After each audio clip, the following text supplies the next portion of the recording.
Career బ్రేక్లో ఉన్నానని అందరికీ తెలుసు. సో ఈ కెరియర్ బ్రేక్లో నేను రేపటి నుంచి పైథాన్ క్లాసెస్ స్టార్ట్ చేస్తున్నాను. అది ఏంటంటే పైథాన్ అసలు కంప్లీట్ నాలెడ్జ్ లేదు, జీరో నాలెడ్జ్ ఉన్నవాళ్ళు, సో బిగినర్స్కి లెవెల్ వరకు అఫ్ కోర్స్ నేను ఎక్స్పర్టైజ్ కాదు, but I can rate myself as 3 to 5, 3 out of 5.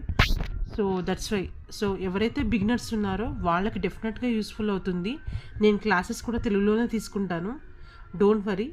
So who ever interested, kindly please do subscribe and please start going through my channel videos and all training classes. Yeah, మీకు ఏమైనా doubts ఉంటే కూడా మీరు కామెంట్స్లో enter చేస్తే నేను clarify చేస్తాను. So ఇదండి వాళ్ళకి. ఇంకేంటి, గుడ్ నైట్ అండి అందరికీ. Thank you.